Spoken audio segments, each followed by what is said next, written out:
शिवसमारम्भां शङ्कराचार्यमध्यमाम् अस्मदाचार्यपर्यन्तां वन्दे गुरुपरम्परां श्रुतिस्मृतिपुराणानाम् आलयं करुणालयं नमामि भगवत्पाद शङ्करं लोकशङ्करं शङ्करं शङ्कराचार्यं केशवं बादरायणं सूत्रभाष्यकृतौ वन्दे भगवन्तौ पुनः पुनः ईश्वरो गुरुरात्मेति मूर्तिभेदविभागिने व्योमवद्व्याप्तदेहाय दक्षिणामूर्तये नमः। ॐ सकलाभवतु सकलो गुणस्तु सर्ववीर्यं करवावहै तेजस्विनावधीतमस्तु मा विद्विषावहै। ॐ शान्ति शान्ति शान्ति। हरि ओम श्री गुरुभ्यो नमः। हरि ओम।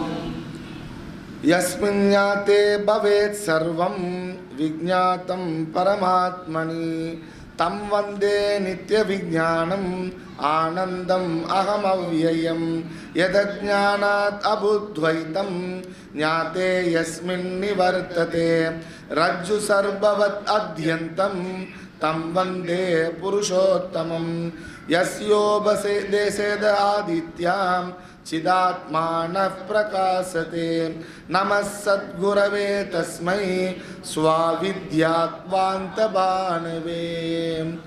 ஓம். எல்லாம் வல்ல அந்த ஏக பரம்பரையினுடைய பேரருள் கருணையினாலும் அனைத்து குரு பரம்பரையினுடைய அளப்பரியா ஆசீர்வாதத்தினாலும் எல்லாம் வல்ல என்னுடைய குருநாதனான ஸ்ரீலஸ்ரீ சுவாமி பிரம்மயோகானந்தா அவர்களுடைய திருவடி கமலங்களை என் சிறமேல் வைத்து இமைப்பொழுதும் நீங்காமல் வணங்கி அவரினுடைய அருள் ஆசியோடு நாம் இன்றைய தினம் அஸ்தாமலைக்கும் என்கின்ற இந்த பிரகரண கிரந்தத்தை அனுபவித்து வருகிறோம். அதில் நாம் இப்பொழுது பார்க்க போகின்ற ஸ்லோகமானது 8வது ஸ்லோகம். அதை நாம் படித்துவிட்டு பின்னர் அதன் விசாரத்திற்கு செல்வோம்.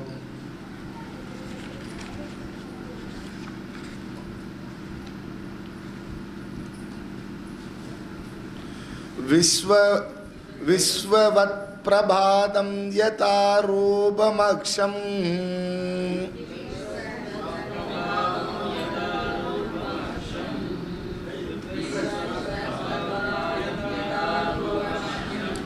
பிரஹ்னாதி நாபேதமேகம் விவஸ்வான்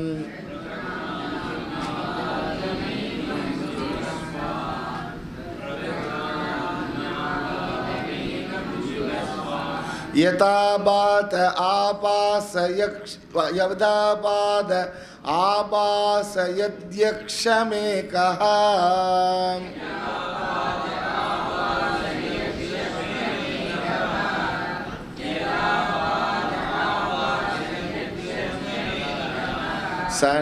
सनित्योपलब्धि स्वरूपोऽहमात्मा।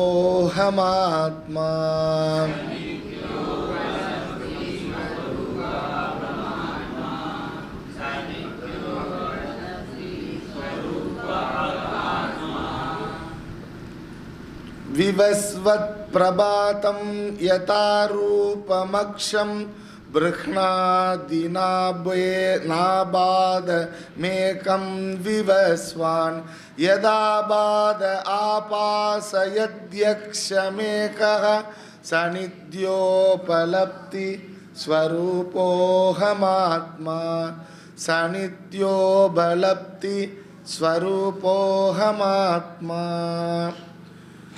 ஸோ இந்த 8வது ஸ்லோகத்தில் என்ன சாரம் அப்படின்னு சொன்னால், இது ஜோதிஷாம் ஜோதிஹி, ஜோதிக்கெல்லாம் ஜோதி அப்படின்னு சொல்கிறார். அப்போது இதில் என்ன சொல்ல போகிறாருன்றது ஒரு சின்ன இதுவாக நம்ம பார்த்துட்டோம்னா அதுக்கப்புறம் நீங்கள் இதுக்குள்ளே ட்ராவல் பண்ணுறதுக்கு ஈஸியாக இருக்கும்.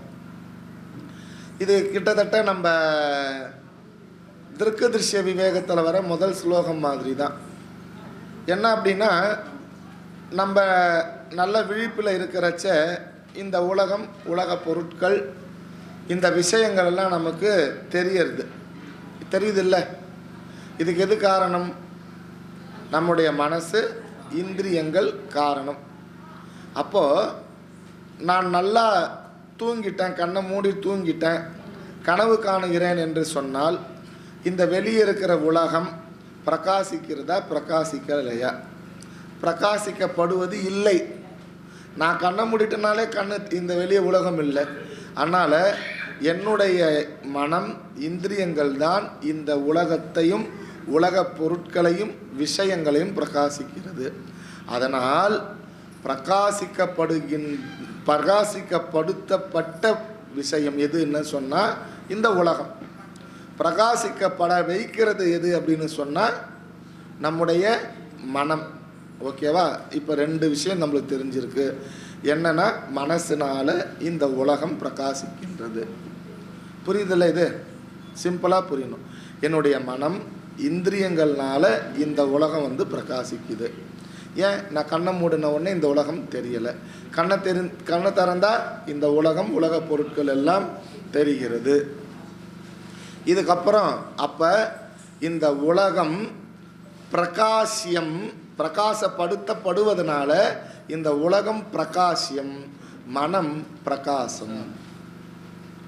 இது ஒரு ஸ்டேட், இது ஒரு செட்.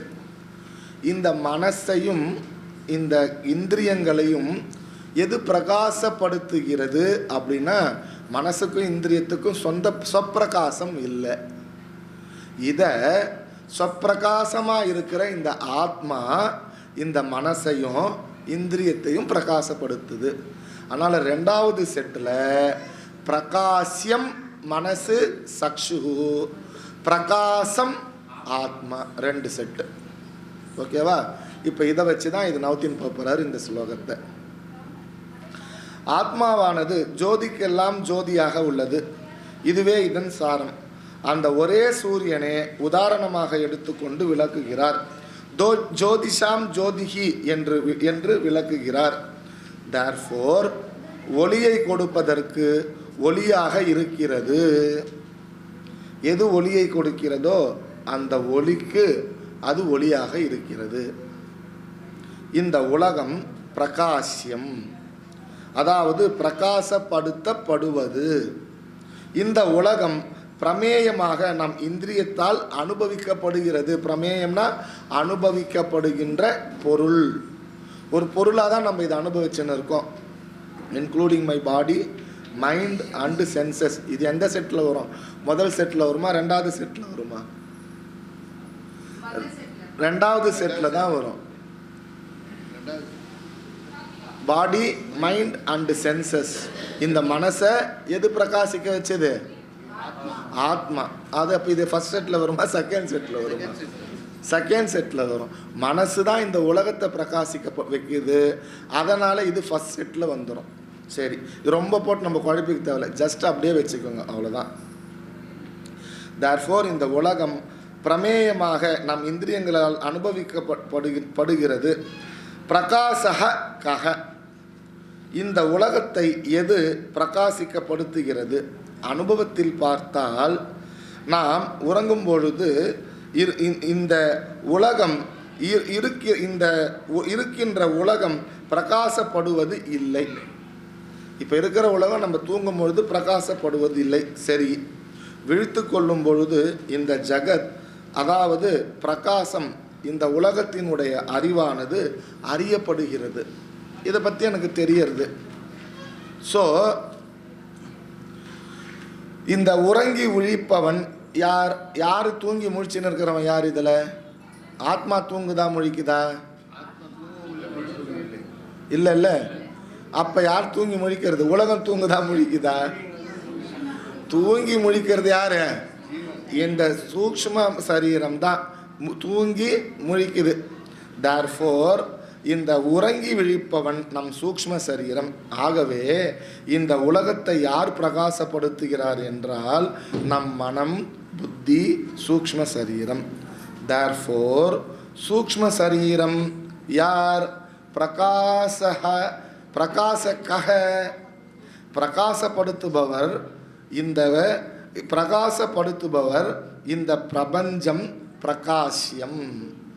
யார் பிரகாசப்படுத்துகிறாரோ அவர் பிரகாசக. எதனால் பிரகாசப்படுத்தப்படுகிறதோ அது பிரகாசியம். ரெண்டு விஷயம் இருக்கு. ஸோ பிரகாசப்படுத்தப்படுவது பிரகாசியம். இனி சாஸ்திரத்தினுடைய துணை கொண்டு பார்த்தால் பஞ்சபூதத்தின் தன்மாத்திரையான சூக்ஷ்ம சரீரம். சூக்ஷ்ம சரீரத்துக்கு இன்னொரு பேர் என்னது? தன்மாத்திரை.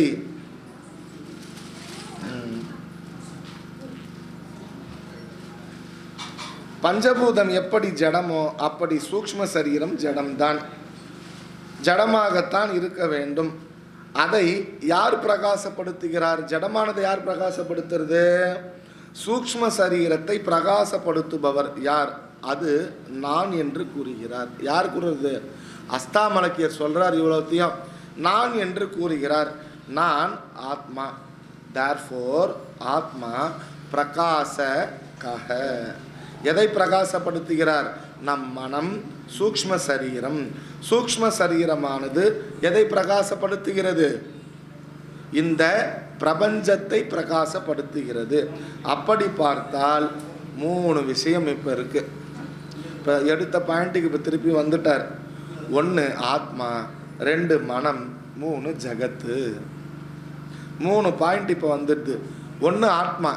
ஆத்மாவால் மனம் பிரகாசப்பட்டு மனதினால இந்த அகில உலகம் பிரகாசிக்கப்படுது. ஸோ தேர்ஃபோர் ஆத்மா, மனம், ஜகத்து. ஜகத்தானது எப்பொழுதுமே சதா சர்வ காலமும் பிரகாசியம். எப்பயுமே அது பிரகாசியம்தான். எப்பொழுதுமே பிரகாசப்படுத்தப்படுவது, அறியப்படுவது. எப்பயுமே 3 காலமும் இது அறியப்படுற பொருளாக தான் இருக்கு. ஆத்மா சர்வதா பிரகாசக. அது எப்பயுமே அது விளங்க வைக்கின்ற ஒரு விஷயமாக, மெய்ப்பொருளாக இருக்கிறது. ஆத்மா எப்பொழுதுமே பிரகாசத்தை கொடுப்பவர். இங்க 2 எக்ஸ்ட்ரீம் நம்ம பார்த்துருக்கோம். ஜகத் பிரகாசியம், ஆத்மா பிரகாசக. டைரக்டாக பார்க்கும்போது என்ன, இதோடைய டைரக்ட் அர்த்தம் என்ன அப்படின்னா, ஆத்மா தான் இந்த ஜகத்தையும் பிரகாசிக்குது. இது நடுவில் எப்படி கண்ணாடி ரிஃப்ளெக்ஷனை வாங்கி திருப்பி பிரகாசிக்குதோ, எப்படி கண்ணாடியில் ஒரிஜினல் முகம் பட்டு அதில் டூப்ளிகேட் முகம் வருதோ, அதுபோல் இந்த ஆத்மா தான் அந்த கண்ணாடி மூலியமா, அதாவது மனசு மூலியமா இந்த உலகத்தை பிரகாசிக்க வைக்கிறது. சரி, மனம் பிரகாசகஹ பிரகசியம் ச பிரகாசகஹ. மனமானது பிரகாசிக்கப்படுகிறது. எதை? இந்த பிரபஞ்சத்தின் அடிப்படையில் மனம் பிரகாசப்படுத்துகிறது. ஆத்மாவின் அடிப்படையில் மனமானது பிரகாசப்படுத்தப்படுவது. மனம் பிரகாசியத்திற்கும் பிரகாசகவிற்கும் நடுவில் உள்ளது. இப்போ சொன்னால மீடியமாக இருக்குன்னு சொல்லிட்டு ரொம்ப குழப்பறீங்க ஜீன், வாங்க திட்டுறாங்க என்ன. ஒன்றும் இல்லை, சிம்பிளாக தான் முதல்ல உங்களுக்கு அதோட இது சொல்லிட்டேன்ல. சென்டர் ஆஃப் த இதுவும் மனசு. ஆமாம் ஆமாம், ஆத்மா, அதுக்கப்புறம் மனசு, அதுக்கப்புறம் உலக பொருட்கள். இது 2த்துக்கும் நடுவில் இருந்து மனசு.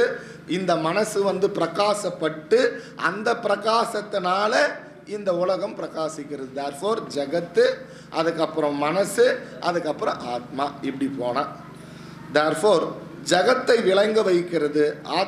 ஆத்மாவால் விளங்குகிறது. ஜகத்து விளங்க வைக்கப்படுகிறது, ஆத்மா அதை விளக்குகிறது. தேர்ஃபோர் விளங்க வைப்பதற்கும் விளக்குவதற்கும் இடையில் மனம் இருக்கிறது. சரி, இந்த ஸ்லோகத்தில் போனால் மனதை ஜோதி என்று கூறுகிறார், அதாவது பிரகாச ஸ்வரூபம். இந்த ஜோதிக்கு ஜோதியாக இருப்பது ஆத்மா. அதுதான் ஜோதிஷாம் ஜோதின்னு ஆரம்பத்தில் முடிக்கிறார். இந்த மனமாகிய இந்த ஜோதிக்கு, அந்த ஜோதிக்கு எது ஜோதி, அது ஆத்மா அப்படின்னு சொல்லிட்டு முடிக்கிறார். மனதை பிரகாச ஸ்வரூபம் என்று ஏன் கூறுகிறார்? ஜகத் பிரகாசப்படுத்தும் காரணத்தால் ஜகத் பிரகாசப்படுத்தும் ஜோதியை பிரகாசப்படுத்துகின்றார். அவர் யார்? அது நான், ஆத்மா. இதுவே இந்த ஸ்லோகத்தோட சாரம். ஸோ ஃபஸ்ட்டு ஸ்லோகத்தில் ஃபஸ்ட்டு வரியை எடுத்துட்டா, விஸ்வத்து பிரபாதம் யதா ரூபம் அக்ஷம். விஸ்வத் பிரபாதம், ரூபம் என்ற சொல்லுக்கு அடைமொழி இது. விஸ்வத் பிரபாதம். யதா எப்படி, ரூபம். இந்த உலகம், இந்த உலகம் எப்படி இருக்கு? அப்படியே இருக்கா? எப்படி இருக்கு? எப்படி இருக்கு இந்த உலகம்? நாம ரூபங்களோட இருக்கு. உலகம்னாலே நாம ரூபம் தான். உலகம்னா நம்மளுக்கு ஒரு மனசுல ஒரு இது வந்துடும், உடனே உலக உருண்டை வரும், அதுல உருண்டையா இருக்கு, ஓகே இது உலகம். அப்புறம் அந்த உலகத்தில் இருக்கிற பொருள்கள் எல்லாத்துக்கும் எது ஒன்று இருக்கு, நிறைய வாட்டி சொல்லியிருக்கேன், எது ஒன்று இருக்கு அடி முடி இருக்கிறதோ அது எல்லாம் ரூபம் நாமம். இதெல்லாம் நாம ரூபத்துக்கு உள்ள வந்துடும்.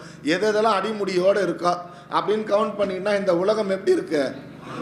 எல்லாம் நாம ரூபத்தில் இருக்கு.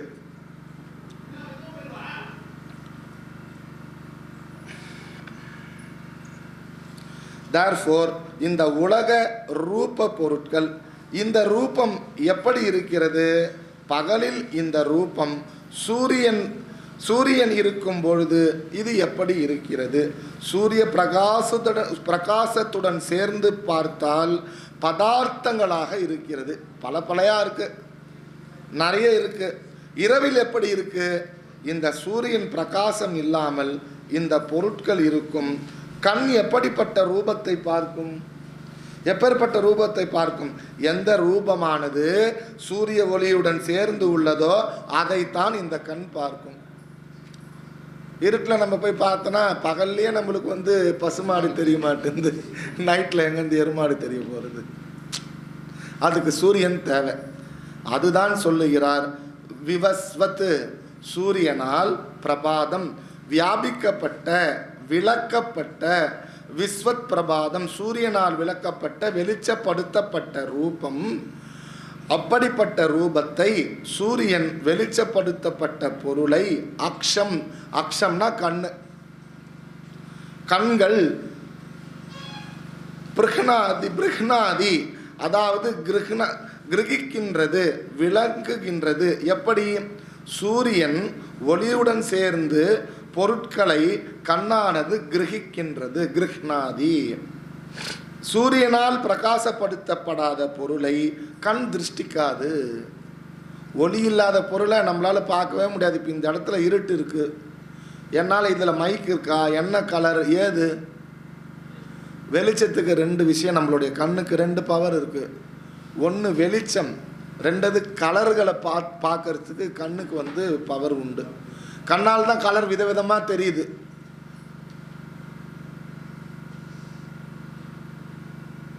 அப்படிப்பட்ட ரூபத்தை சூரியன் வெளிச்சப்படுத்தப்பட்ட பொருளால் அக்ஷம், இந்த கண்கள், கிரஹ்னாதி அதாவது அதை கிரகித்து விளக்குகிறது. சூரிய ஒளியுடன் சேர்த்த பொருட்களை கண்ணானது கிரகிக்கின்றது. தேர்ஃபோர், சூரியனால் பிரகாசப்படுத்தப்படாத பொருளை கண் கிரகிக்காது, பார்க்காது. ந அபாதம், அபாதம் அதாவது விளக்கப்படாத, பிரகாசிக்கப்படுத்தப்படாத, சூரியனால் பிரகாசப்படுத்தப்படாத பொருளை ந பிரகிருண்ணாதி, அது பார்க்க முடியாது. இனி இந்த ஸ்லோகத்தில் ஜோதிக்கு ஜோதி என்ன அப்படின்றது சொல்ல போறார். ந அபாதம் ரூபம் பிரகிருண்ணாதி, அதாவது சூரியனால் பிரகாசிக்கப்படாத ரூபத்தை கண்ணானது கண்ணுக்கு பிரகாசப்படுத்துகின்ற. இப்போ அடுத்த ஸ்டெப்புக்கு போறார்.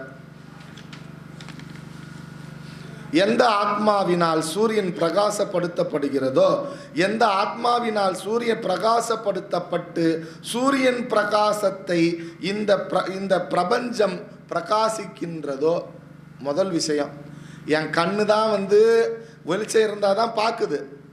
வெறும் கண்ணை மட்டும் பிரகாசிக்க வைக்கல சூரியன். இந்த உலக பொருட்கள் எல்லாத்தையும் சேர்த்து சைமில்டேனியஸாக ரெண்டு வேலை செய்யுது. எல்லார் கண்ணுக்கும் ஒளியாக இருக்கு. இந்த உலக பொருட்களில் இந்த உலக பொருட்கள் விளங்கி கொண்டிருப்பதற்கு சூரியன் காரணமாக இருக்குது. ரெண்டு வேலை பண்ணுது. அப்போ அடுத்தது, அப்போ சூரியன் தான் ஆத்மா, நீங்கள் எதாவது போகும்போது குழப்பின்னு போயிட போகிறீங்க, அதெல்லாம் இல்லை. இது எக்ஸாம்பிள் தான். ஏவம் இவ்விதம் விஸ்வத், அதாவது சூரியன், இப்போ மூணாவது வரி, யதா பாதகா ஏன ஆபாதகா, எவரால் பிரகாசப்படுத்தப்பட்டு, எவரால்னா யார் இந்த இடத்துல? ஆத்ம சைத்தன்யம் தால், ஆத்மாவினால் எவரால் பிரகாசிக்கப்படுத்தப்பட்டு, யார் இந்த இடத்துல? விவஸ்வான், சூரியன். தேர்ஃபோர், எந்த ஆத்மாவினால் பிரகாசம் அடைந்த சூரியன் என்ன பண்றாரு? ஆபாசயதி அக்ஷம், கண்ணை பிரகாசப்படுத்துகிறார். கண்ணை பிரகாசப்படுத்தும் சூரிய தேவன் ஆத்மாவினால் பிரகாசப்படுத்தப்படுகின்றான். இந்த ஆத்மாதான் இந்த சூரியன் உலக பொருட்களையும் கண்ணையும் பிரகாசிக்குது. அதே ஆத்மாதான் சூரியனை பிரகாசப்படுத்தப்படுது. அதே சமயத்தில் மனசையும் பிரகாசப்படுத்துது. அதே சமயத்தில் கண்ணையும் பிரகாசப்படுத்துது. அதே சமயத்தில் உலக பொருட்களையும் பிரகாசப்படுத்துது. எவ்வளோ வேலை பண்ணது பாருங்க.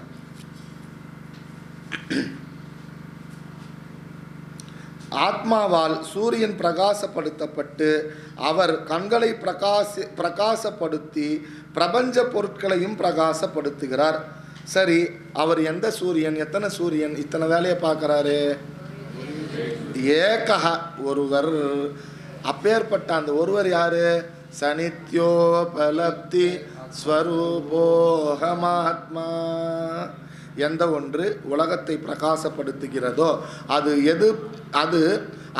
எது பிரகாசப்படுத்துகின்றதோ அது ஆத்மா, அது அகம். பிறகு நான் யார்? எனது மனதையும் பிரகாசப்படுத்துகிறேன். என்னை பிரகாசப்படுத்தப்பட்ட மனம் உலகத்தை பிரகாசப்படுத்துகிறது. தேர்ஃபோர், மனதின் தர்மம் என்னை சாராது. அடுத்த ஸ்லோகத்தில் இதை இன்னும் நிர்தாரணம் பண்ண போறார். அடுத்த ஸ்லோகம் என்ன?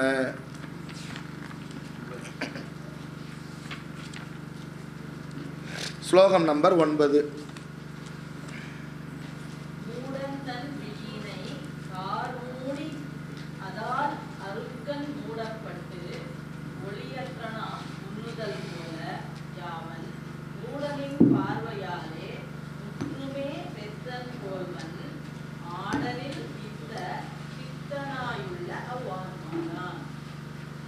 விளக்கம் பரிசீலனை.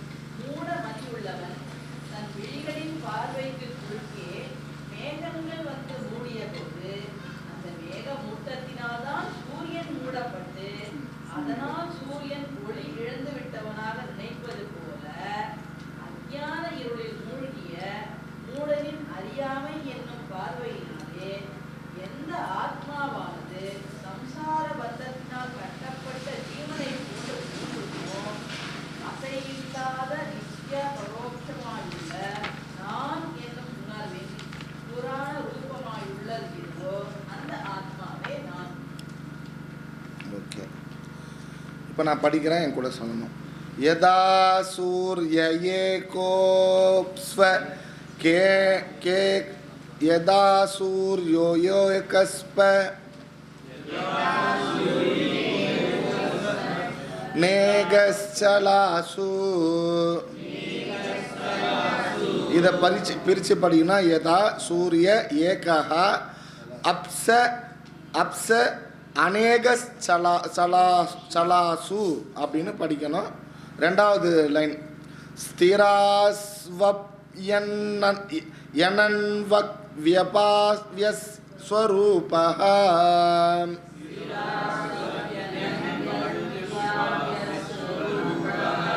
சலாசு பிரபின்னாசு தீஸ்வேவ மேகஹ.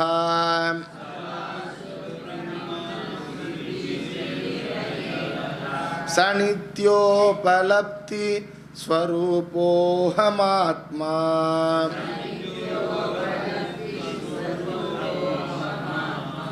யதா சூர்ய ஏகோப்ஸ்வனேகஸ்சலாசு ஸ்திராஸ்வப்யனன்வக்ய விபாவ்யஸ்வரூபஹ. சலாசு பிரபின்னாசு தீஸ்வேவ மேகஹ. சனித்யோபலப்தி ஸ்வரூபோஹமாத்மா. இப்போ இந்த ஸ்லோகத்தில் என்ன சொல்றார் அப்படின்னா, உபாதி தர்மங்கள் ஆத்மாவை சார்ந்தது அல்ல. இப்போ கூட கொஞ்ச நேரத்துக்கு முன்னாடி நம்ம எக்ஸாம்பிள் பார்த்தோம். ஒரு ஓரமாக நின்றுன்னு வெளிச்சத்துக்கு நேரம் நம்ம இதெல்லாம் காமிச்சோன்னா அதுக்கு ஏற்ற மாதிரி நிழல் வந்து ஆடும். இந்த ஆடுற தர்மம் அந்த வெளிச்சத்துக்கு கிடையவே கிடையாது. இதனால் அது பாதிக்கவே பாதிக்காது. அதை தான் இப்போ இதில் திருப்பி எக்ஸாம்பிள் கொடுக்க போகிறார். இந்த ஸ்லோகத்தில் என்ன சொல்கிறார் அப்படின்னா, உபாதி தர்மங்கள் ஆத்மாவை சார்ந்தது அல்ல. இங்கு பொறுத்தவரை உபாத் அப்படின்னா உபாதி ஈக்குவல் டு மனம், மனசை எடுத்துக்கிறார். இங்கேயும் சூரியனை உதாரணமாக காண்பித்து விளக்குகிறார். யதா எப்படி, சூரியகா ஏகா, ஒரே சூரியனாக இருப்பவர், ஏகோப்ஸ் அநேகச்சலாகு, சலாகு அதாவது ஏகா ஆப்சுகு நீருக்குள்ள, அதாவது தேர்ஃபோர் ஒருவராக இருந்து கொண்டு அநேகா ஆப்சுகுனா நீர், தண்ணீர்னு அர்த்தம். அநேகா இவ பாதி, அதாவது பலவாக தோன்றுகிறது. இதில் 2 எக்ஸாம்பிள் கொடுக்க போகிறார். ஒன்று நம்ம பார்த்தோம்ல, அந்த கல்யாணத்தில் வச்ச பானையில் எல்லாத்துலேயும் தண்ணி, ஒரு சூரியனாக இருந்து எப்படி பலவாக பல உபாதியாக தோன்றினாரோ அப்படி தோன்றிய போதிலும் ஏகா ஒரே சூரியன், ஆப்சு நீருக்குள், அநேகா பலவாக தெரிகிறது. அப்படி தோன்றினாலும் ஜலம் 2 விதமாக உள்ளது. சலாசு, இப்போ அங்கேருந்து வந்தாச்சு, நம்ம அங்கே என்ன பண்ணுறோம், அந்த பானையிலலாம் தண்ணி நின்றுடுச்சே, இப்போ வேறு எல்லாம் கல்யாணம்லாம் முடிஞ்சு வேறு பொண்ணு மாப்பிள்ளையும் அமுச்சு வைக்கணும்ல, அவங்க என்ன பண்ணுறாங்க, அந்த பாத்திரத்தில் இருக்கிற தண்ணி எல்லாம் ஊற்றிடுறாங்க. பாத்திரத்தில் இருக்கிற தண்ணிலாம் ஊற்றின உடனே அந்த ஓடுதில் அந்த தண்ணி, அந்த ஓடுற தண்ணியில் எல்லாமே அந்த சூரியன் ஓடுற மாதிரியே தெரியறதான், ஓடுற மாதிரியே தெரியறதான். அதை தான் இப்போ இந்த இதில் சொல்கிறார். சலாசு அந்த, அதாவது சலாசுனா அசைந்து கொண்டு உள்ளது, அதாவது ஓடுற நீர், அசையும் நீர். சலாசுனா சலாசு ஆப்சுகு, ஸ்திராசு அபி ஆப்சுகு. ஸ்திராசுனா அப்படியே ஓடாமல் நிற்கிற தண்ணி, அசையாமல் அமைதியாக உள்ள ஜலம். ஸ்திரா ஆப்சுகு. தண்ணீரானது ஓடினாலும் அசைந்தாலும் அலைப்பாய்ந்தாலும் அதில் தெரியும் சூரிய பிரதிபிம்பம் அசையும். தண்ணியில் இப்போ ஏரிக்கரை ஓரம் இல்லை கொல்தாண்டெல்லாம் போனோம்னு வச்சுக்கோங்களேன், சூரிய ஒளி அதில் படும்போது எப்படி இருக்கு, அப்படியே ஆடுற மாதிரியே இருக்கு. அசையாமல் நிலையாக நிற்கும் நீரில் விழும் பிரதிபிம்பமான சூரியன் அசையாது. அசல் சூரியன் எதுவும் செய்வதில்லை. அது அசையாமல் இருக்கிறதுக்கோசம் அவர் ஸ்டெப்பாக இப்படியே நிற்கிறார். ஆனால் சூரியன் அவர் எதுவுமே பண்ணுறதில்லை. அதுபோல நம் புத்தியும் பல சமயத்தில் சலாசு, அதே போல ஸ்திராசு ஏவ. நம்முடைய புத்தி ஒரே ஸ்டடியாகவும் இருக்கிறது இல்லை, அது அலைப்பாயாமையும் இருக்கிறது இல்லை. அது எப்பொழுதும் அசைந்து கொண்டே இருக்கிறது புத்தி. அது அசைகிறதுனால தான் இந்த உடம்பு அசைஞ்சுனே இருக்குது, ஒரே இடமா நிற்காது. ஸ்திராசு ஏவ, அது ஒரே இடத்துல நிற்கிறது கிடையாது, அது எப்பொழுதும் அசைந்து கொண்டே இருக்கிறது. எப்படி, தண்ணியில் ஓடுகிற தண்ணியில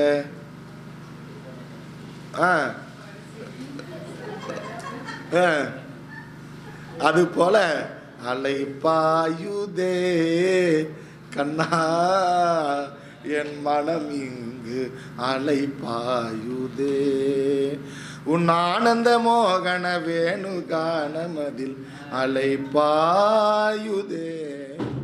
அவரை பாடுறாரு, நம்ம மனசெல்லாம் அலைப்பாயிருதுக்கு. தெளிந்த நிலவு பட்ட பகல் போல் தெரியுதே. எதில், ஸ்திராசு. அப்பேற்பட்ட புத்தியில் தெளிவாக இருக்கு. ஆடுற புத்தியில் எப்படி இருக்கு, அவரும் அலைப்பாஞ்சுன்னு ஆடின்னு இருக்கார். தேர்ஃபோர் அது அலைந்து டயர்டாகி ஆத்மாவை சிந்திக்குமா என்ன? அப்படி ஆடி ஈடி இது பண்ணால் மட்டும் ஆத்மாவை பற்றி அந்த மனசு நினைக்க போகிறதா என்ன? நினைக்காது. அது ஆடிச்சுன்னா உடனே மனசும் உடம்பும் ஆடும். உடம்பு ஆடிச்சுன்னா என்ன ஆகும்? உடனே டயர்டாகி நம்ம ஆச்சாரியர் எடுக்கிற கிளாஸ் நமக்கு தாளாட்டுற மாதிரி இருக்கும். தாலேலோ தாலேலோ. அவர் பாடுவார், ஆட்ட மாட்டார், நம்மளே ஆடுவோம். அப்படி மனம் அசைந்தாலும் அசையாவிட்டாலும் ஆத்மா ஏதும் சலனம் அச்சலனம் இன்றி எப்பொழுதும் மாறாமல் அப்படியே இருக்கிறது. சரி, நான் என்ற புத்தி மனதோடு இருந்தால் அதுவும் மனதோடு ஓடும். மனசு அது கூட ஓடும். ஏன்னா புத்தி ஏதாவது முடிவு எடுக்க முடியாது தன்னால். அதனால் இவர் போய் தான் இப்படி பண்ணு அப்படி பண்ணு அப்படின்னு அவருடைய அனுபவத்தை அந்த மனசுக்கு சொல்லுவார். அதனால் மனசு ஓடுற இடத்துக்கெல்லாம் இவரும் ஓடுவார். நான் என்ற புத்தி ஆத்மாவில் இருந்தால் மனம் ஓடினாலும் அமைதியாக இருந்தாலும் நான் அமைதியாக இருப்பேன். இந்த புத்தி ஆத்மா பக்கமாக திருப்பினா கூட ஆத்மா அவர் அமைதியாக இருந்தாலும் சரி இல்லாவிட்டாலும் சரி நான் எப்பொழுதும் அதற்காக எதுவும் செய்ய மாட்டேன். இதுவே இதன் தாத்பரியம். ஏகஹா ஆப்சு அநேகஹா இவ சலாசு ஸ்திராசு அபி. இது எப்படி இருக்கு அப்படின்னு பார்த்தோம்னா, அனன்வக் விபாவ்யஸ்வரூபம், அதாவது அனன்வக் விபாவ்யஸ்வரூபம். உபாதி செயல்படும் பொழுது சூரியன் தன்னையும் சூரியன் தன்மையையும் ஆத்மாவின் தன்மையும் என்ன? இப்போ இந்த உலகம் செயல்படுற போதும் மனசு செயல்படுற போது, உலகம் செயல்படுற போது ஆத்மா இது சூரியனோட தன்மை என்ன? 2 எக்ஸாம்பிளாக கொடுக்குறாரு. ஒன்று அவுட்டர், ஒன்று இன்னர். ஓகேங்களா? வெளியன்னு சொல்லும் போது இந்த பிரபஞ்சம் சூரியன், உள்ளன்னு சொல்லும் போது மனம் ஆத்மா. இப்படி நீங்கள் போட்டுனீங்கன்னா உங்களுக்கு ஈஸியாக இருக்கும். ஸோ அப்போ இதில் ஆத்மா என்ன பண்ணுது, சூரியன் என்ன பண்ணுது? 2 கேள்வி. அனவக் விபாவஸ்வரூபம். ஸ்வரூபகான தன்மைன்னு அர்த்தம். ஸ்வரூபம்னா என்ன? தன்மை. விபாவியம் அப்படின்னா நியாயமானம், அதாவது விளங்குகின்ற. விபாவ்யஸ்வரூபம் என்றால் விளங்குகின்ற தன்மை, வெளிப்படுத்தும் தன்மை. இந்த சூரியனானது விளக்குகின்ற தன்மையை உடையது. எப்படி? அன்வக் அனுபாசத், அதாவது அனன்வக் அப்படின்னா பாசத், அனஞ்சதி கச்சதி இதி அனன்வக். தேர்ஃபோர் அன்வக் ஈக்குவல் டு தொடர்ந்து செல்கிறது, அனன்வக் ஈக்குவல் டு தொடர்ந்து செல்லாமல் இருத்தல். 2 விஷயம். அன்வக்கு தொடர்ந்து செல்வது, அனன்வக் தொடர்ந்து செல்லாமல் இருத்தல். அனன்வக் எதனுடன் என்றால் இந்த ஜலத்துடன். சலனங்கள் எப்படி எல்லாம் அசைகிறதோ அப்படி அதில் இருப்பது சூரியன். ஜலத்தின் சலனங்களில் எப்படி ஜலமும் அசைகிறதோ அந்த அசைவிற்கு ஏற்றாற் போல சூரியனின் பிரதிபிம்பம் அசையும் செயல்படும். அது அனன்வக். அதில் அசைகிறது செயல்படுறது எது? சூரியனா சூரியனுடைய பிரதிபிம்பமா? சூரியனுடைய பிரதிபிம்பம் தான் அந்த தண்ணியோட ஓடுது. அது பேர், அந்த அசைகிற தன்மையோட பேர் அன்வக்குன்னு சொல்கிறாரு. அந்த பிரதிபிம்பமானது சூரியன், அந்த பிரதிபிம்பத்தினுடைய சூரியனானது அசைவது கிடையாது, அது அனன்வக்கு. தேர்ஃபோர் பிரதிபிம்பத்திற்கு எதிராக செயல்படும் தன்மை. விபாவஸ்ய ஸ்வரூபக, பிரதிபிம்பத்திற்கு எதிராக செயல்படும் தன்மை. அனன்வக் பிரதிபிம்பத்துடன் சேர்த்து விளங்கி செயல்படாத தன்மையாக சூரியன் உள்ளது. அனன்வக் விபாவஸ்வரூபக அனன்வக் வேன விபாவஸ்யம் ஸ்வரூபம் யஸ்ய ஸ்வரூபக அப்படின்னு சொல்கிறார். அப்படி சலாசு பிரபின்னாசு தீஷு ஏவம் ஏகஹா. சூரியன் அதாவது இந்த ஆத்மா, ஜலம் அந்த கரணம், தீஷு புத்திக்குள் சிதாபாசன். 3 விஷயம். தேர்ஃபோர் சிதாபாசனாது சூக்ஷ்ம சரீரம் அலைந்து கொண்டு அசைந்து கொண்டு சூக்ஷ்ம சரீரத்தோடு இந்த ஆத்மா அனன்வ விபாவஸ்ய ஸ்வரூபக, அதை தொடர்ந்து செயல்படுவது இல்லை. இப்போ சிம்பிளாக உங்களுக்கு புரிகிற மாதிரி சொல்லிட்டுமா? நான் ஏற்கனவே சொல்லிட்டேன், ஆனால் நான் சொல்கிறத மட்டும் நீங்கள் கேட்டுனா போதும்னு நான் சொன்னேன்.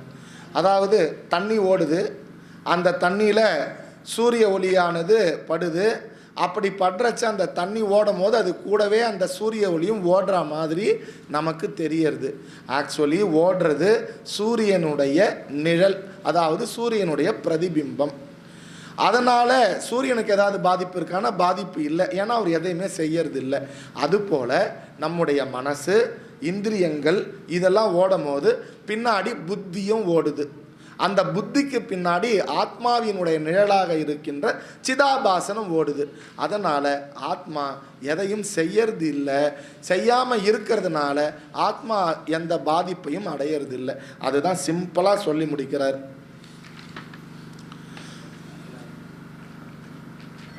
இப்போ 9வது ஸ்லோகத்துக்கு போகலாம். 10வது ஸ்லோகத்துக்கு.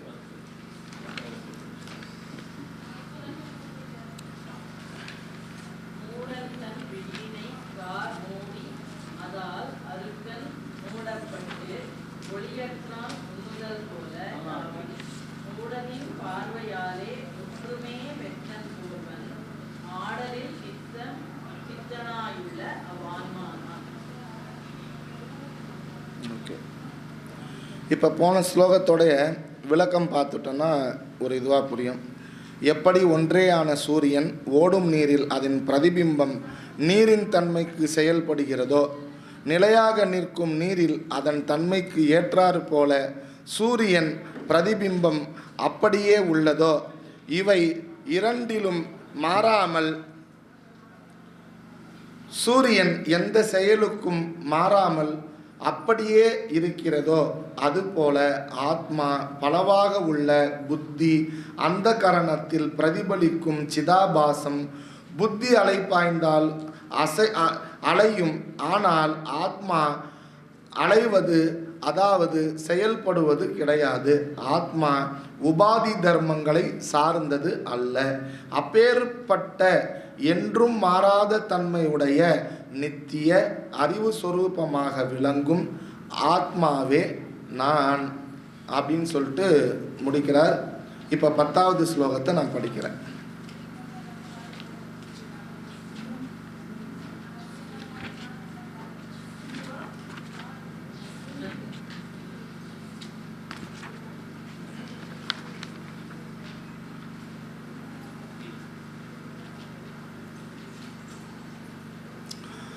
கணச்சன்ன திருஷ்டிர் கணச்சன்னமர்க்கம்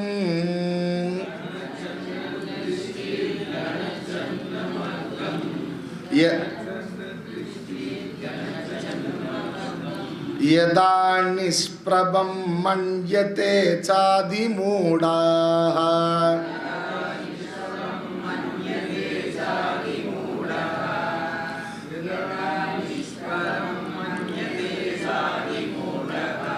ததா பத்தவத்பாதியோ மூடதிருஷ்டே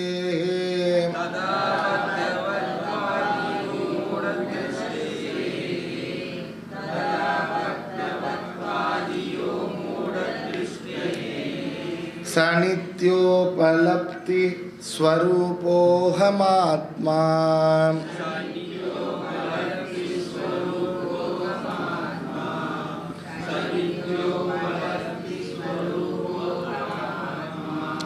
ஆத்மா அத்வைதா அப்படின்னு நம்ம இப்போ இது வரைக்கும் பார்த்தது ஒரு சின்ன ரீகேப் பார்க்குறோம். ஆத்மா அத்வைதா என்று சொன்னார். யக ஏகஹ உபாதி, ஒருவனாக இருந்து கொண்டு உபாதியின் வசத்தால் பலவாக தோன்றியது என்று கூறினார்.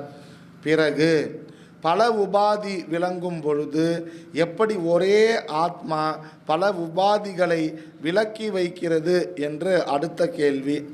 பல கண்களை எப்படி ஒரு சூரியன் பிரகாசப்படுத்துகின்றாரோ அப்படி ஒரு ஆத்மா எல்லா உபாதிகளையும் பிரகாசப்படுத்துகிறது அப்படின்னு சொன்னார்.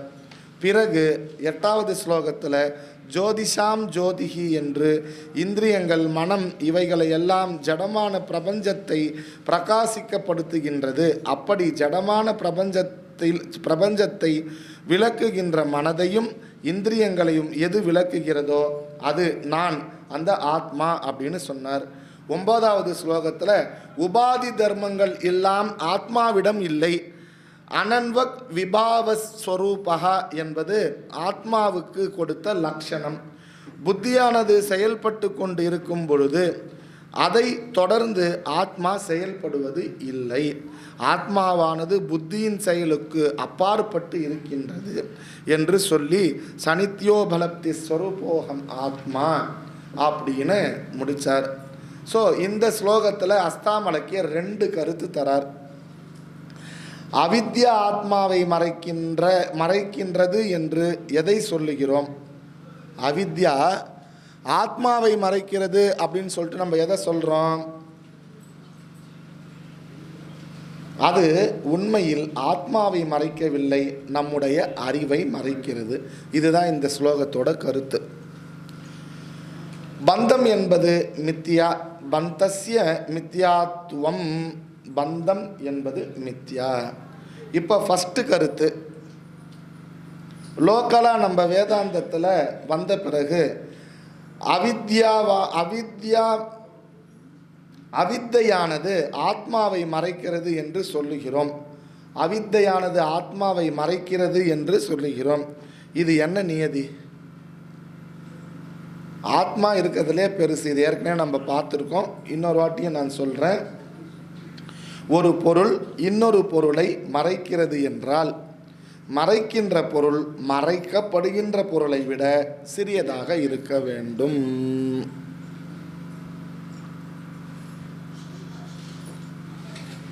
இப்போ இந்த கத்தி இருக்கு. இந்த கத்தியை இப்போ இந்த பொருள் மறைச்சிடுது அப்படின்னு சொன்னால் இந்த பொருள் பெருசா இந்த பொருள் பெருசா? இது பெருசா இது பெருசா? எது பெருசு? எது மறைக்குதோ அதுதான் பெருசு. அப்போ சின்னது. அப்போ ஆத்மாவை இந்த அவித்தை மறைக்கிறது அப்படின்னா அவித்யா பெருசா ஆத்மா பெருசா?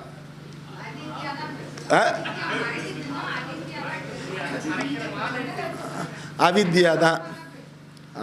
சரி. இப்போ நம்ம எக்ஸாம்பிள் உங்களுக்கு புரிய வைக்கிறதுக்காக சொன்னேன். அந்த கத்தி பெருசா அந்த நோட்டு பெருசான்னா நோட்டு பெருசு நம்மளுடைய அனுபவத்தில் இருக்கு.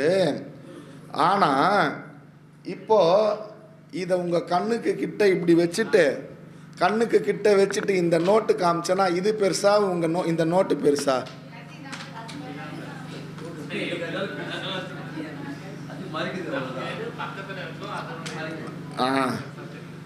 இப்போ அதை தான் சொல்ல போகிறார். எந்த ஒரு பொருள் இன்னொரு பொருளை மறைக்கின்றது என்றால் மறைக்கின்ற பொருளை மறைக்கப்படுகின்ற பொருளை விட சிறியதாக இருக்க வேண்டும் அல்லது பெரியதாக இருக்க வேண்டும். அது சிறியதாக இருக்க வேண்டுமா பெரியதாக இருக்க வேண்டுமா?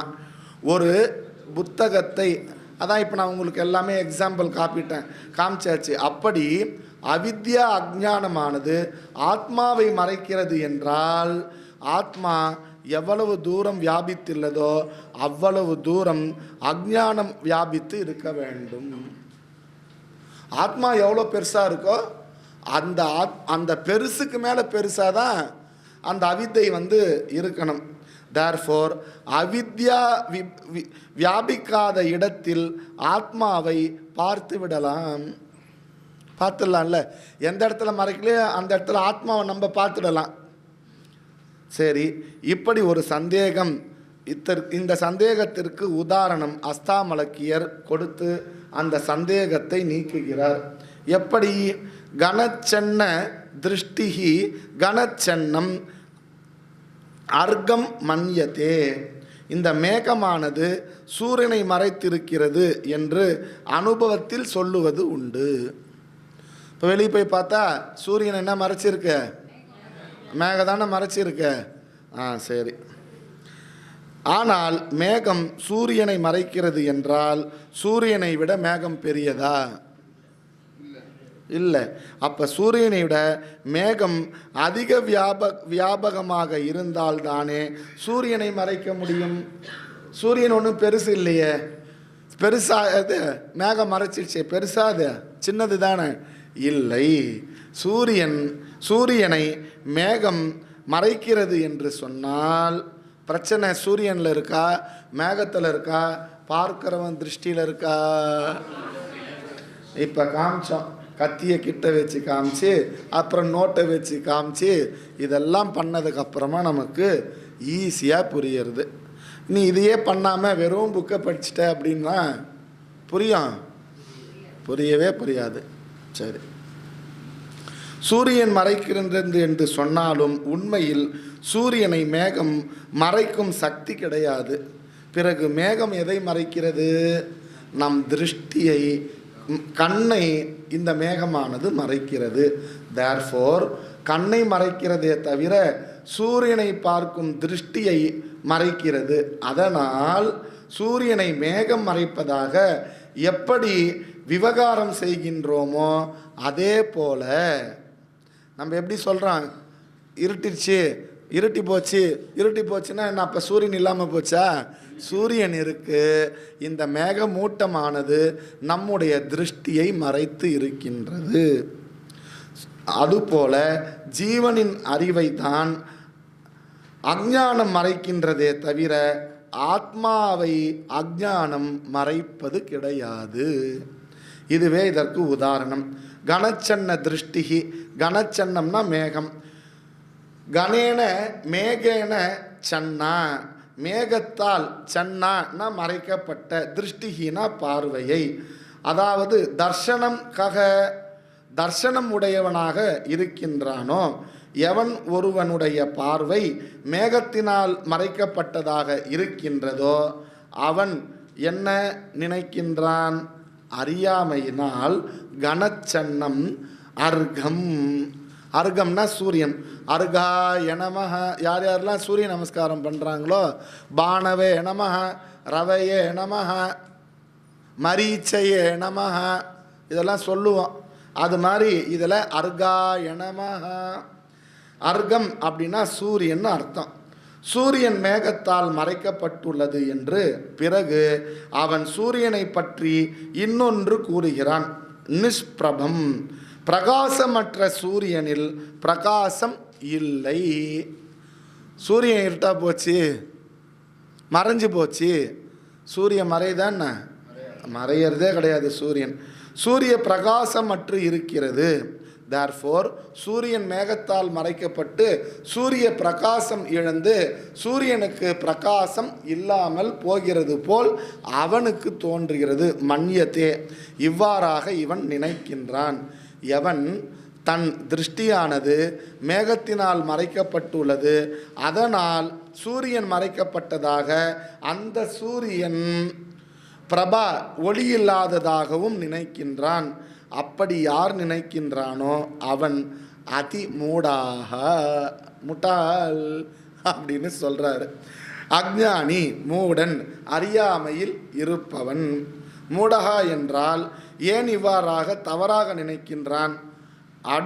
அந்த மூடத்தனத்தினால் எவ்விதம் ஒருவன் நினைக்கின்றானோ ஆத்மாவையும் அவ்விதமே நாம் நினைக்கின்றோம். அப்ப நம்ம யாரு? இல்லையே.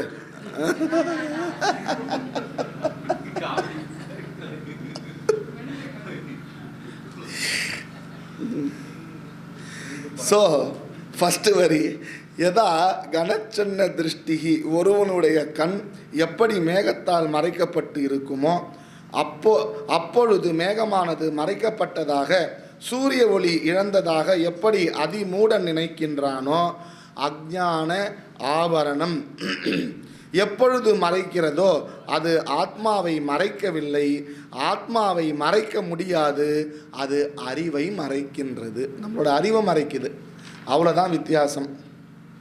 இதோடு மட்டுமல்ல, இந்த உதாரணத்தில் மற்றொரு கருத்தும் கிடைக்கிறது. இவன் மேகமானது சூரியனை மறைக்கின்றது என சொல்கின்றான். அந்த மேகமே எதனால் அவனுக்கு தெரிகிறது?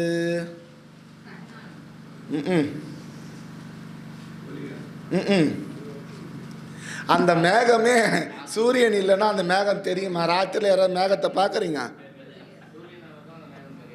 சூரியன் இருக்கிறதுனால தான் அந்த மேகமே தெரியறது.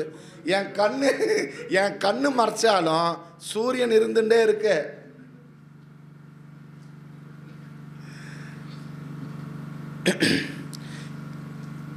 இரவில் அவனால் மேகத்தை பார்க்க முடியாது, அல்லது மேகம் இருக்கும் என்று அவனால் சொல்ல முடியுமா? நைட்டில் இருக்குன்னு சொல்ல முடியுமா? இல்லாததை போய் எப்படி இருக்குன்னு நம்மளால் சொல்ல முடியும். ஆனால் மேகம் இருக்கு அப்படின்னு சொல்லிட்டு தெரிவதற்கே சூரியன் தான் காரணம். பிறகு என்ன சொல்வான்? சூரியனை மேகம் மறைக்கிறது என்று சொல்வான். அவன் சொல்லவே மாட்டான். அதுபோல நம் அறியாமையை நம் அறிவு மறைக்கிறது.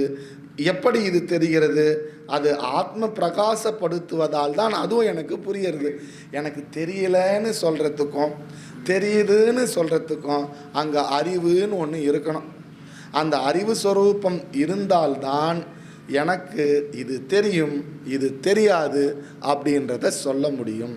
அப்படின்னா நீ மூடனாக இருந்தாலும் சரி, அறிவாளியாக இருந்தாலும் சரி, மறைப்பு இருக்கிறது என்று நினைத்தாலும் சரி, அல்லது அது மறைப்பே இல்லாமல் வெளிச்சமாக உள்ளே எனக்கு ஆத்மா பட்டவர்தனமாக தெரிகிறது என்றாலும் சரி, அனைத்திற்கும் காரணம் எது? ஆத்மா. அறிவு ஸ்வரூபமாக இருக்கின்ற ஆத்மா. இததான் இந்த உபனிஷத் பிரமாணம் சொல்லுது. தமசஃப் பரஸ்தாத் அப்படின்னு சொல்லுது. அதாவது தமசுக்கு அப்பாற்பட்டது என்று உபனிஷத் சொல்லுது. இந்த அறியாமைக்கு இதற்கு எல்லாம் அது அப்பாற்பட்டது. தேர்ஃபோர் ஆத்மா தமசையும் பிரகாசப்படுத்துகிறது. நான் தூங்குகிறேன் காசிஜி, நான் தூங்குகிறேன் அப்படின்றத என்னுடைய அறிவு இருந்தால் தான் நான் தூங்குறேன் அப்படின்ற விஷயத்தை நான் தூங்கின பிறகும் அது பிரகாசப்படுத்தி எனக்கு சொல்லுது.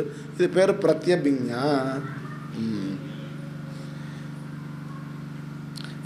எந்த ஒரு அது ஜோதியையும் பிரகாசப்படுத்துகிறது. அதுதான் அந்த சூரியனையும் பிரகாசப்படுத்துது. தேர்ஃபோர் எந்த ஒரு தத்துவம் நமது அறியாமையையும் அறிவையையும் பிரகாசப்படுத்துகிறதோ சக நித்திய உபலப்தி ஸ்வரூபோகம் ஆத்மா.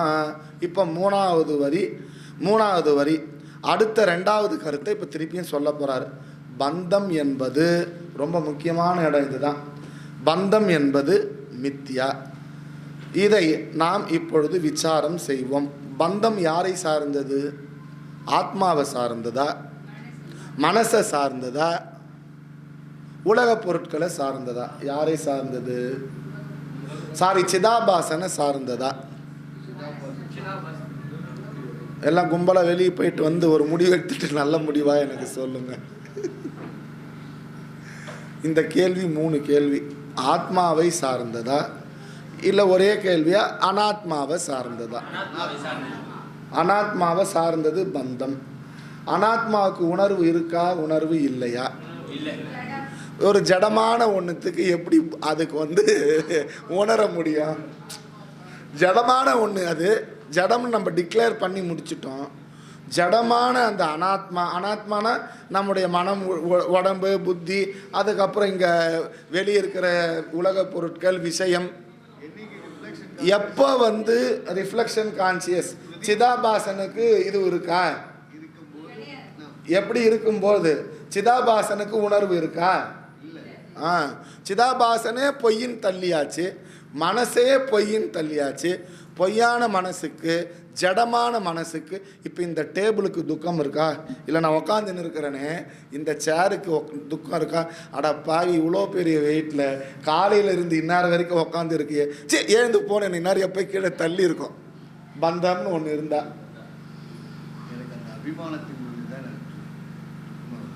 என்னுடைய கேள்வி, இதுக்கு பந்தம் இருக்கா, துக்கம் இருக்கா? ஆத்மாவுக்கு துக்கம் இருக்கா?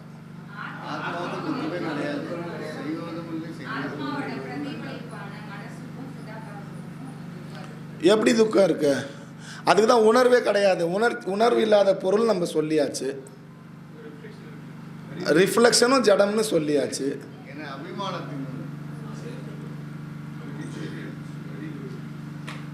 சரி, இப்போ அதை நம்ம பார்க்க போகிறோம். கேள்வி கேட்டாச்சு, உங்களையும் கொஞ்சம் ஓரளவுக்கு குழப்பியிருக்கேன். இப்போ நம்ம கேட்கலாம். பந்தம் அப்படின்னா பந்தகத்துவம் அப்படின்னு பேர், கட்டப்பட்டிருக்கிறது அப்படின்னு பேர். சம்சாரம், துக்கம், குறை, நிறைவின்மை அப்படின்னு பேர். இந்த சம்சாரத்தை விளக்க அவசியம் இல்லை. உங்களுக்கெல்லாம் சம்சாரத்தை பற்றி சொல்லணும்னு அவசியம் இல்லைல்ல. உங்களுக்கு எல்லாருக்குமே இப்போ துக்கமாக தானே இருக்குது. சந்தோஷமாக இருக்கீங்க? ரொம்ப சந்தோஷமாக இருக்கீங்க. நான் ரொம்ப சந்தோஷமாக இருக்கேன் அப்படின்னு வெளியே சிரிச்சுனே சொல்கிறோம். ஆனால் உள்ளுக்குள்ளே நான் ரொம்ப துக்கமாகவே தான் இருந்துன்னு இருக்கேன்.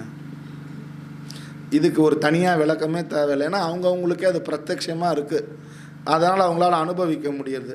ஸோ சம்சாரத்தை விளக்க வேண்டிய அவசியம் இல்லை. ஏனென்றால் அது உங்களுக்கு பிரத்யட்சமாக ஒவ்வொருத்தர்கிட்டையும் இருக்குது. சரி, அடுத்த கேள்வி.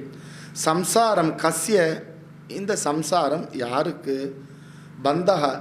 அதை அப்படி பார்த்தால் இருப்பது ரெண்டு. ஒன்று ஆத்ம தத்துவம், இன்னொன்று அனாத்ம தத்துவம். இந்த பந்தம் யாருக்கு? ஆத்மாவுக்கா அனாத்மாவுக்கா?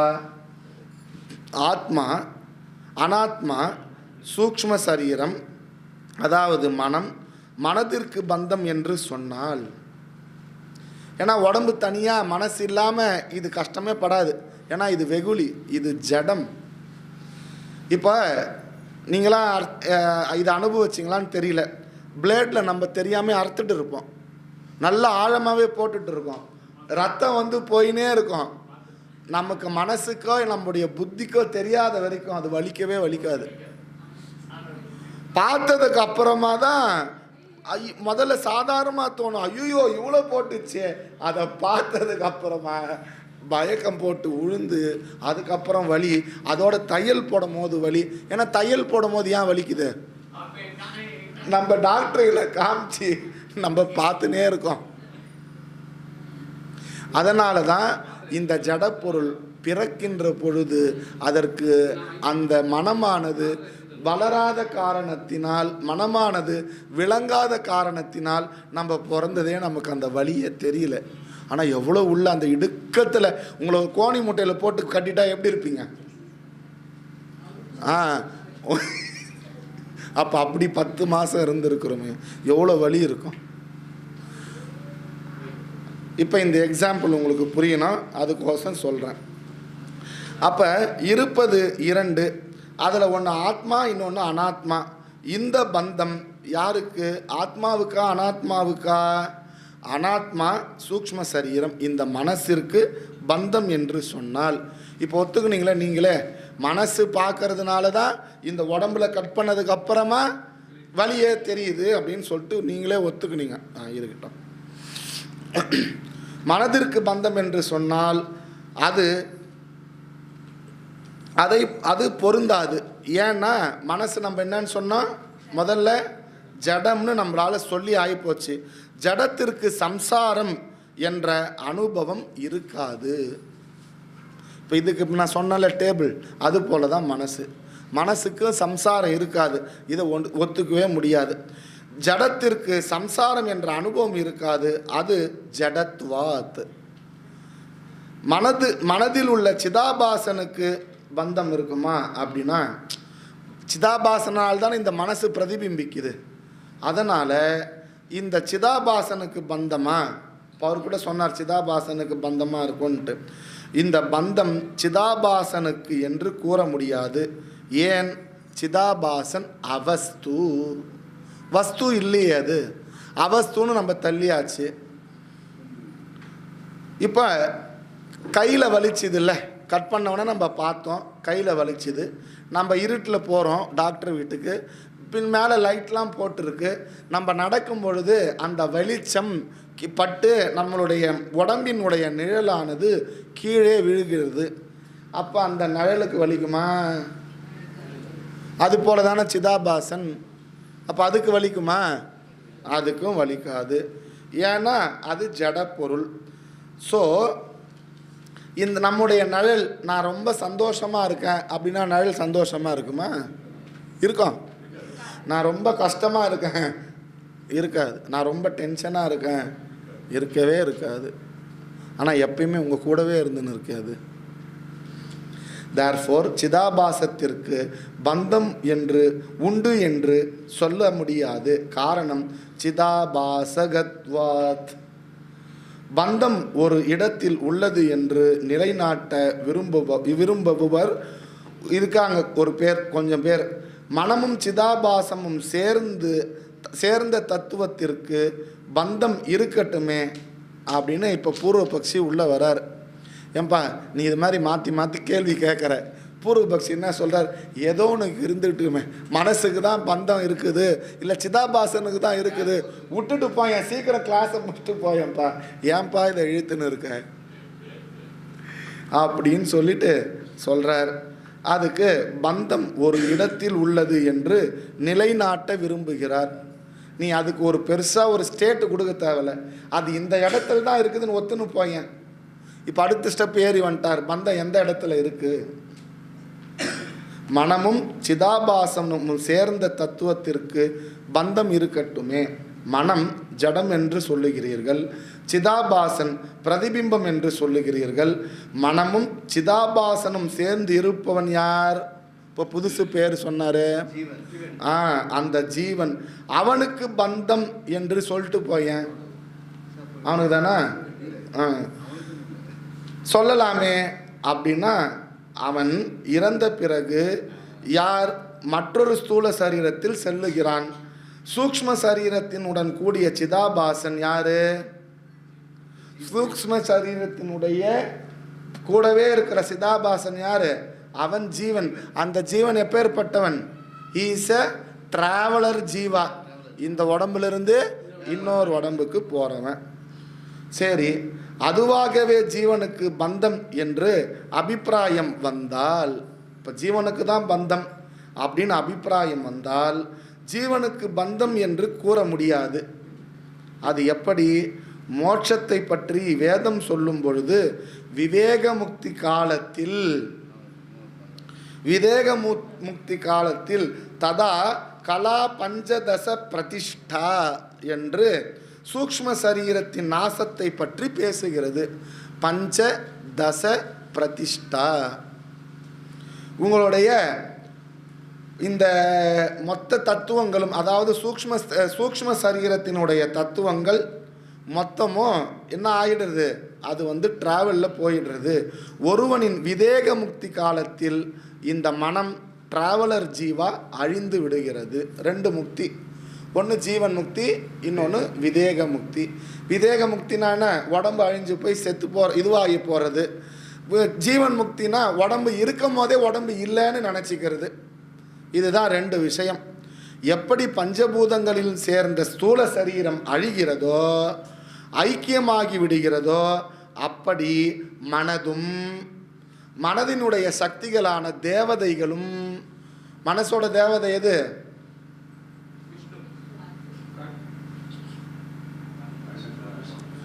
மனசோ சந்திரமா.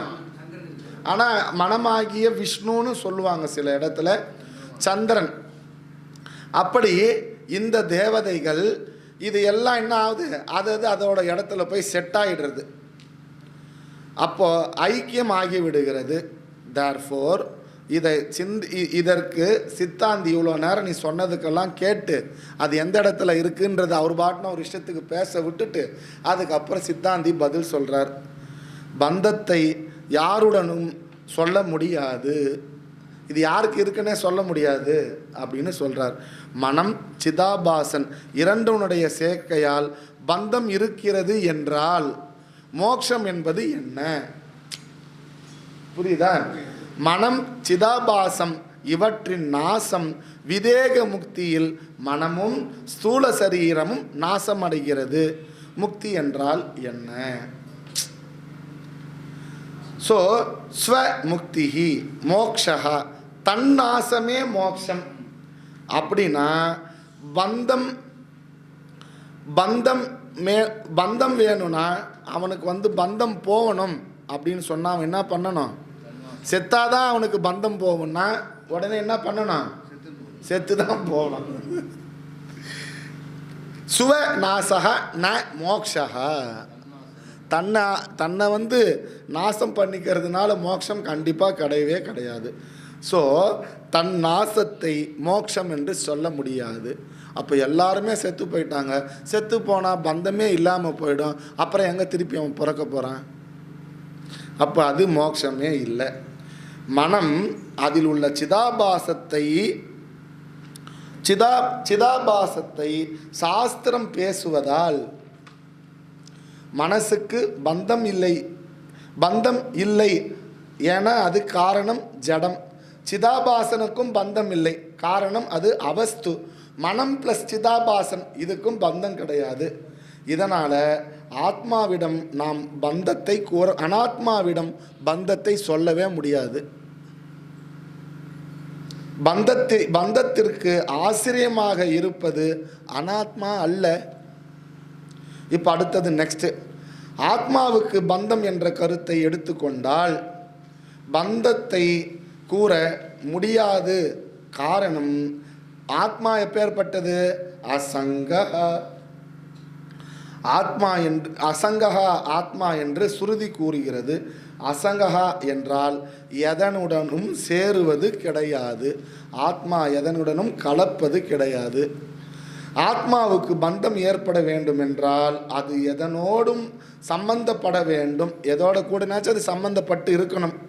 ஆனால் ஆத்மா எதனுடனும் சம்பந்தப்படாமல் அசங்கமாக இருக்கின்ற காரணத்தினால் அதற்கு பந்தம் இல்லை. ஆத்மா முக்தஸ்வரூபம் பூரணஸ்வரூபம் என்று ஸ்ருதியே கூறுகின்ற காரணத்தினால் ஆத்மாவிடமும் பந்தம் இல்லை. அவங்க சொல்லனால நீங்கள் ரொம்ப ஈஸியாக அதை அக்செப்ட் பண்ணிக்கிறீங்க. ஏன்னா ஆத்மா கிட்ட பந்தம் இல்லை.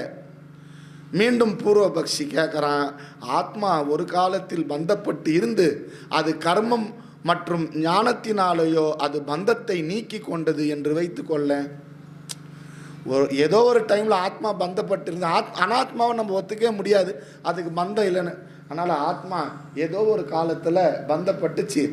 அதுக்கப்புறம் அது ஏதோ கர்மயோகமோ இல்லை ஞான யோகமோ பண்ணி அதுக்கப்புறம் அது மோட்சத்தை அந்த பந்தத்தை விட்டுடுச்சு. நீயே சண்டை போட தேவையில்ல, நானும் சண்டை போட தேவையில்ல, இது ஒத்துன்னு நம்ம போயிடலாமே. அதுக்கு பதில் சித்தாந்தின்னா சொல்கிறாரு, அதுவும் முடியாது. எப்படி அந்த சித்தாந்தி யார்? இப்போ எல்லாம் நீங்களாம் தான். எப்படி ஒரு காலத்தில் ஆத்மாவுக்கு பந்தம் வந்து விட்டது, பிறகு போய்விட்டது என்றால் நம் கேள்வி, சென்று விட்ட பந்தம் மீண்டும் வராதா? அப்போ நம்ம பந்தமே இல்லாமையே போயிடுமே என்பதற்கு என்ன நிச்சயம்? அப்படி சம்சாரஸ்ய புனராகம தோஷக இது வந்துருமே. இதுக்கு முடிவு, தேர்ஃபோர் ஆத்மாவுக்கு பந்தம் கிடையாது, அனாத்மாவுக்கும் பந்தம் கிடையாது. ஆகவே பூர்வபக்ஷி யக பந்தக சக ஏவ முக்தக, யார் பந்தப்பட்டு இருக்கின்றானோ அவன்தான் முக்தியை அடைய வேண்டும். யாருக்கு பந்தம் என்று தெரியாத காரணத்தினால் பந்தமும் இல்லை, முக்தியும் இல்லை, மோட்சமும் இல்லை. இப்படி வச்சுக்கலாம்ல. அப்படி சொன்னோம்னா அதனால் என்னவாகும்? மோட்சத்தை உபதேசம் செய்யும் அனர்த்தம். ஸோ உபனிஷத்தால் சொல்லும் மோட்சம் பிரயோஜனம் அல்ல. அது எவ்வளோ கஷ்டப்பட்டு நேற்றுலேருந்து உங்களை கூப்பிட்டு எப்படிலாம் பண்ணி நான் உனக்கு மோட்சத்தை தரேன்னு சொல்லி இவ்வளோ தூரம் சொல்லிச்சே, இது மொத்தத்துக்குமே மோசமாயிடும் போல இருக்க. தேர்ஃபோர் பந்தம் யாரிடம் உள்ளது என்றே கண்டுபிடிக்க முடியவில்லை. பந்தம் எங்கு உள்ளதோ என்று தெரியவில்லை. பந்தத்தின் இருப்பிடமே தெரியவில்லை. அப்படி என்றால் பந்தப்பட்டவனும் இருக்க மாட்டான், மோட்சம் என்பதும் சித்திக்காது. எனவே வேதமும் பிரயோஜனம் அல்ல. இது எல்லாருமே ஒத்துக்கலாம்ல. இப்படியே போட்டு எழுதிட்டு போயிடலாமா? இப்போ திருப்பியும் பூர்வபக்ஷி இப்போ சித்தாந்திக்கு பதில் சொல்கிறார். பந்தத்தை எந்த இடத்திலும் யாரிடத்திலும் கூற முடியவில்லை. எனவே சாஸ்திரம் அனர்த்தம் என்று கூறி அவன் அது மாதிரி சொல்லிட்டான். பந்தத்தை உன்னால் நிலைநாட்ட முடியவில்லை என்று குறை கூறியதும் நாம் அது நம் பெருமை என்று சித்தாந்தி அதை ஒத்துன்னு போகிறான். என்னால் நிலைநாட்ட முடியல பந்தத்தை, இது எங்களுடைய பெருமை. பூர்வபக்ஷி அசிங்கப்படுத்துகிறான். இவ்வளோ தூரம் பேசுகிற சாஸ்திரம், அதுக்கப்புறம் மோட்சம், முக்தி, ஆத்மா, அனாத்மான்னு பேசுறிய, உனக்கு இதில் இந்த பந்தம் எங்கே இருக்கிறதுனே உனக்கு சொல்ல முடியலையே, உனக்கு அசிங்கமாக இல்லையான்னு கேட்டதுக்கு எனக்கு ரொம்ப பெருமையாக இருக்குன்னு சொல்கிறான். ஏன் பெருமையாக இருக்குது சொல்கிறான்? எது தூஷணம் ததேவ பூஷணம். நீ என்ன சொல்கிறியோ, என்னை என்ன அசிங்கப்படுத்துறியோ அந்த அசிங்கமானது எனக்கு பெருமைன்னு சொல்கிறான். எது பூஷணம் ததேவ தூஷணம், எது தூஷணம் ததேவ பூஷணம்.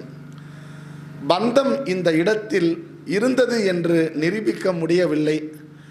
அப்படி நிரூபணம் செய்து இருக்கிறது என்று காட்டினால் அது சத்தியமாக நித்தியமாகிவிடும் பந்தம். அதனால் என்னால் நிரூபிக்க முடியல, அதனால் எனக்கு அது பெருமை தான், சத்தியமாகிவிடும். அதை நிர்குணம் செய்ய முடியாது, நீக்க முடியாத காரணமே நமக்கு பெருமை. அதை நிரூபணம் செய்ய முடியாத காரணமே நமக்கு பெருமை. எது ஒன்று ஆராய்ந்து பார்த்தால் இருப்பு இல்லையோ அது என்னது? மித்யா. அதனால் மித்யாவின் லட்சணம் தோற்றம் மாத்திரமே. ஆராய்ந்து பார்த்தால் இல்லை, ஆனால் அனுபவத்தில் உள்ளது. இதுக்கு என்ன எக்ஸாம்பிள்? ஆராய்ந்து பார்த்தா ஒன்றுமே இல்லை, ஆனால் இருக்கு. ஓகே, கைட்டில் பாம்பு அதெல்லாம் சொல்கிறீங்க.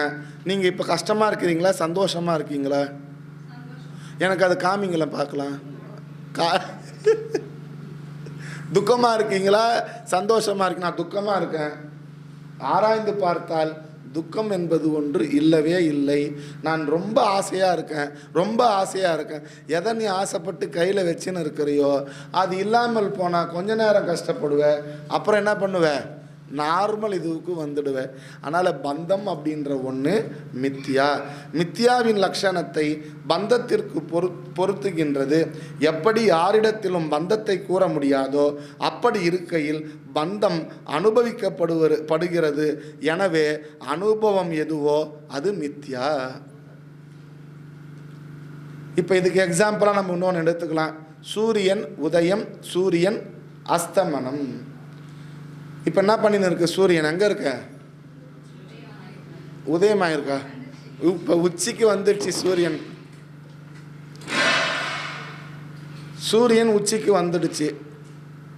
அப்புறம் சாயந்தரம் என்ன ஆகும்? சூரியன் அஸ்தமனம் ஆகிடும். அப்படி தானே? சூரியன் உதிப்பதும் இல்லை, மறைவதும் இல்லை. சூரியன் ஒரே இடத்துல இருக்கு. இதில் நம்மளுடைய உலகம் அப்படின்ற உருண்டை இதை சுற்றி வர்றதுனால நமக்கு தான் சாயந்தரம், நமக்கு தான் பகல், நமக்கு தான் இரவு ஏற்படுதே தவிர சூரியன் எப்பொழுதும் உதிப்பதும் இல்லை, அஸ்தமிப்பதும் இல்லை. அதுபோல இந்த ஆத்மாவினால் பிரகாசப்படுத்தப்பட்ட இந்த அனாத்மா சூரிய உதயம், சூரிய அஸ்தமனம் போல் பந்திக்கப்பட்டுள்ளதாக தோன்றுகிறதே தவிர உண்மையில் அது பந்தப்படவில்லை. ஆனால் பந்தத்தை மனம் அனுபவிக்கிறதே. உங்கள் மனசில் யாருக்காவது ஒருத்தருக்கு இருக்கும். அனுபவத்தில் இருக்கிறதை விசாரித்து பார்க்கையில் பந்தம் என்பது ஒன்று இல்லவே இல்லை. நேற்று எனக்கு பெரிய கஷ்டமாக இருந்தது, இப்போ அந்த கஷ்டம் அதே இருக்கா? இல்லை. நாளைக்கு ஒரு புதுசாக ஒரு கஷ்டம் வரும் அப்படின்னு இப்போ நினச்சின்னு கஷ்டப்பட்டுன்னு இருக்கிறோமா? இல்லையே. அதனால் அது மித்யா. சரி, மித்யா பந்தகத்துவம் என்பதை தான் இங்கு இவ்வளோ விஷயமாக அவர் சொல்லியிருக்கார். தேர்ஃபோர் இது மித்யா பந்தகத்துவம்னு சொல்ல முடியாது, அது ஆத்மாவிடத்தில் இருக்கிறது. திருப்பியும் கிட்ட வரார். மித்தியா கிட்டேயும் பந்தம் கிடையாது, அது பொய். அப்போ எப்பொழுதும் மித்தியா சத்தியத்தையே சார்ந்து இருக்கிறது. மித்தியா சத்தியத்தின் மேல் சத்தியத்தை சார்ந்து இருக்கின்றபடியினால் பொய்யான பாம்பு உண்மையான கயிற்றின் மேல் இருப்பது போல மித்தியா சத்தியத்துடன் இருக்கும் அதிஷ்டானம் இல்லாத மித்தியாவாக இருக்கவே முடியாது. பாம்பு கயிறு இல்லாமல் பாம்பு இருக்கவே முடியாது. அதனால் தோற்றமாக இருக்கின்ற அந்த பாம்பு இதுக்கு அதிஷ்டானமாக ஆத்மாவை வச்சுக்குது. ஆனால் ஆத்மா இல்லாமல் இந்த மித்தியையோ அல்லது பந்தமோ இருக்கவே முடியாது. அதனால் ஆத்மாவை சார்ந்து இருக்குன்னு சொல்ல முடியாது, ஆத்மாவில் தான் பந்தம் இருக்குன்னு சொல்ல முடியாது. காரணம், ஆத்மா எதையும் செய்வதும் இல்லை, செய்விப்பதும் இல்லை. இதுக்கு காரணம் என்ன? பொய்யான பாம்பு உண்மையான கயிற்றின் மேல் இருப்பது போல மித்தியா சத்தியத்துடன் இருக்கும் அதிஷ்டானம்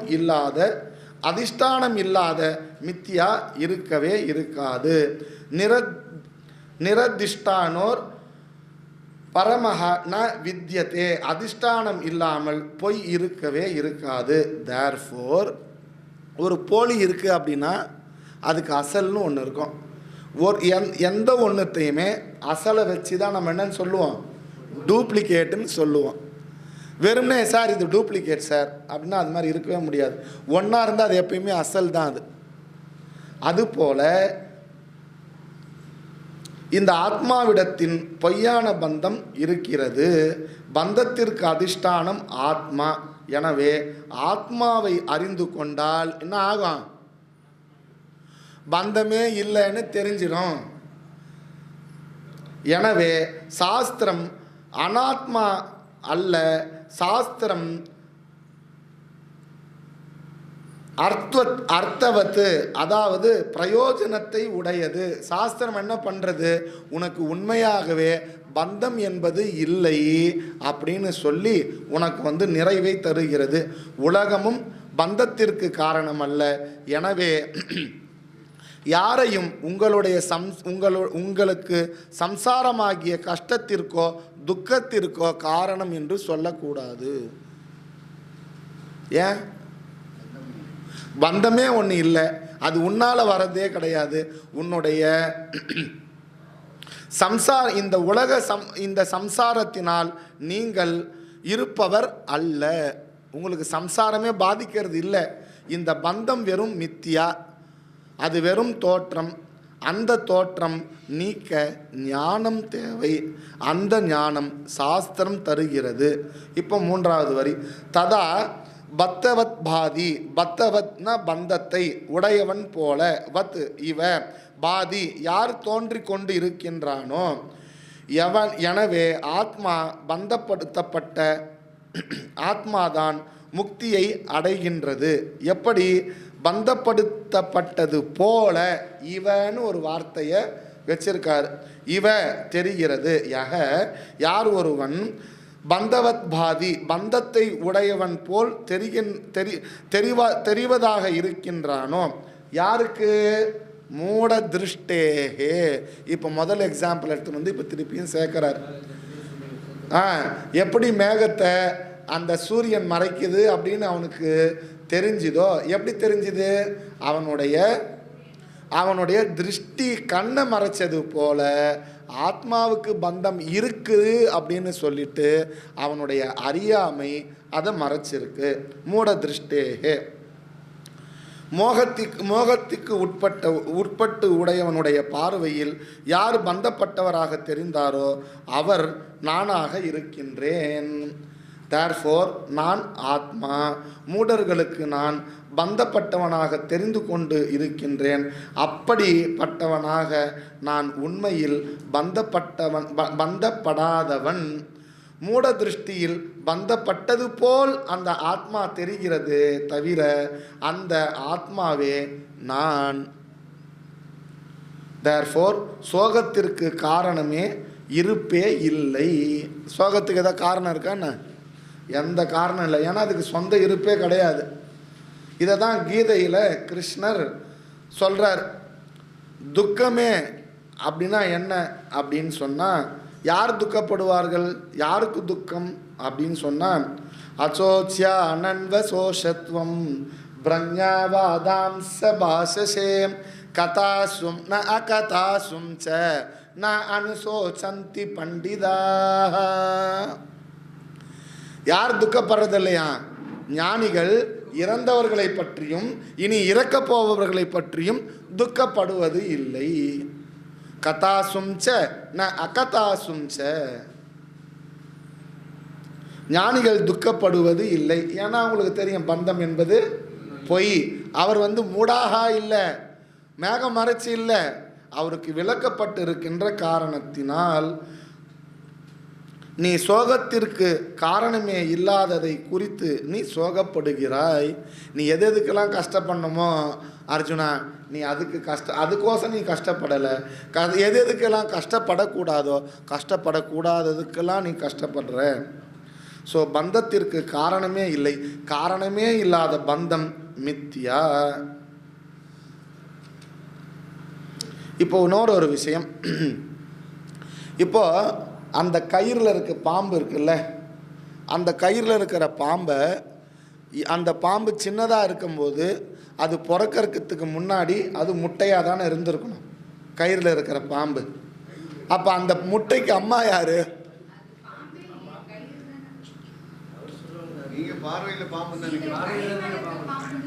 ஆமாம், முட்டையும் கிடையாது, அதுக்கு அம்மாவும் கிடையாது, அப்பாவும் கிடையாது, அதுக்குன்னு ஒரு இருப்பே கிடையாது. அப்போ பந்தத்துக்கு போய் இவ்வளோ விஷயமா?